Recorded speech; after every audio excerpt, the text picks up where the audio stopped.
Jésus, oyez. Jésus, oyez. À partir là, j'ai dit sans baouler, vous avez le problème français. Avant tout. Alors ce soir, on est là pour rire. Celui qui ne va pas rire, heureusement, il y a un pasteur qui est là, on va venir t'imposer les pieds, tu vas rire. C'est important. S'il vous plaît. Moi, s'il y a une personne, parmi les créatures que Dieu a créées, celle que j'aime le plus, c'est la femme. Les femmes, est-ce que vous êtes là? Ce qui me plaît chez la femme, c'est que quand tu lui donnes quelque chose, elle est capable de transformer ça en quelque chose d'autre de bien pour toi. C'est la vérité. Ah, maman dit c'est la vérité. C'est comme ça la femme est. C'est-à-dire, si tu lui as donné aubergine, poisson thon, sel, de l'eau, tu vas venir trouver sauce à la maison. Si tu lui as donné manioc, banane, frère, c'est un bon foutu à l'eau qui t'attend à la maison.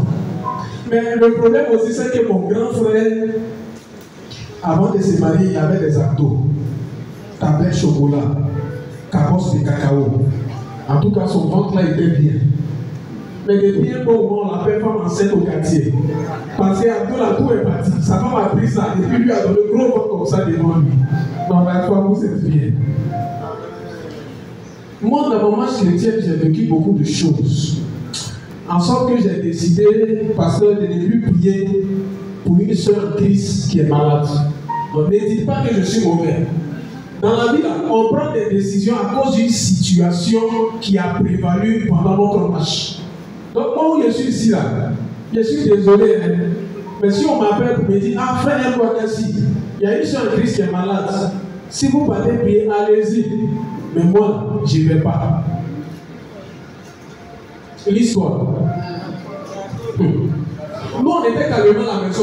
Parce que nous, quand on parle de communion fraternelle, on ne joue pas avec ça. Donc, quand on a entendu que la sœur Bernadette est malade, dans l'église, là-bas, on avait notre équipe. On ne joue pas de communion fraternelle. Quand quelqu'un a un problème, nous, on est là. J'ai appelé un frère. Ah, la sœur Bernadette est malade.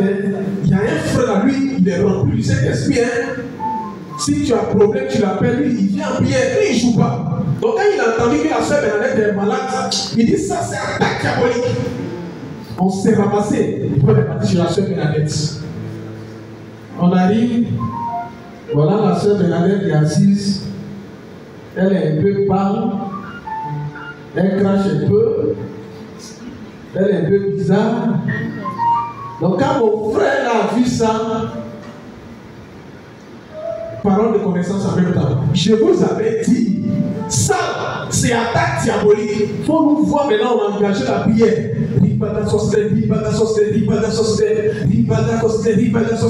Commencer à manipuler les démons, à les terrasser. Il nous dit, vous savez, il y a des démons qui sont minces. Parce que ces démons-là, ils n'arrivent pas à manger. Donc ces démons-là, puisqu'ils sont minces, on doit couper les têtes.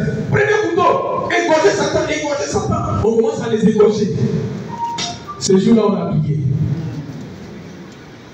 On a prié. On a prié. Donc ce jour-là, on a terrassé Satan. Et on regarde la sœur Bernadette commence à pleurer pendant qu'on prie. On dit oui, Seigneur, merci beaucoup. Oui. Parce que si vous priez et que quelqu'un ne pleure pas dedans, c'est qu'il n'y a pas d'onction dans votre prière. Donc nous, notre onction là, c'est ça qui a fait la sœur Bernadette après de pleurer. Donc on était contents. On est rentré à la maison, on dit ouais Seigneur, tu as fait ton miracle. La sœur Bernadette, tu es guéri, tu as pleuré. Ça c'est le mal qui est sorti dans tes larmes. Tu es guéri. Hier on m'a appelé pour me dire que la sœur Bernadette pour qui on allait prier là, en fait elle est enceinte. Gaspillage d'onction et prière. Donc tous les roucasses spirituels on allait faire là, tout ça là c'est cadeau. La sœur Bernadette a fait pour toi. Non le bon, s'il y a une sœur qui est malade, je vais aller prier. Mais il y a fait attention au moins.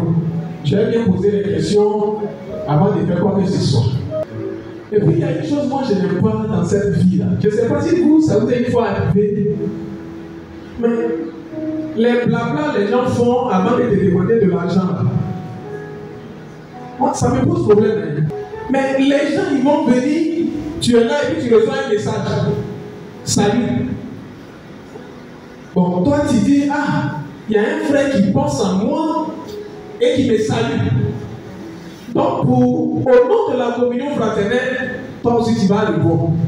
Salut frère, comment tu vas? Bon, chez toi, tu as bien fait. En fait, la personne est en train de chercher occasion pour pouvoir te poser des problèmes. Donc, toi, tu réponds, salut frère, comment tu vas? Comment tu vas? Lui n'a pas entendu ça. Lui, il te pose encore question. Est-ce que je peux te parler? Bon, tu veux me parler encore? Déjà, tu as envoyé un message, salut, j'ai répondu, tu m'as déjà parlé, j'ai répondu. Maintenant, toi, tu dis, tu veux me parler. Bon, tu ne me parles, tu ne me parles pas. Tu as dit, je t'écoute. C'est là qu'il te dit, en fait, est-ce que tu ne peux pas me prêter un 500 là-bas, parce que 2 jours là, c'est dur. Et c'est comme ça les gens font. Tu as besoin d'argent. Dis à la personne, j'ai besoin d'argent, il faut m'aider, c'est facile. Mais les introductions, développement, conclusion, ça complique. Parce qu'il y a un truc qui a eu problème avec son patron. Hein. Elle a envoyé un message à son patron. Coucou patron. Bon, ce jour-là, le patron et sa femme, ils étaient au salon. Mais vous savez, quand un coup s'attend, le téléphone peut être dans la main du monsieur, le téléphone de la dame dans la main du monsieur, le téléphone du monsieur dans la main de la dame, c'est pas un problème.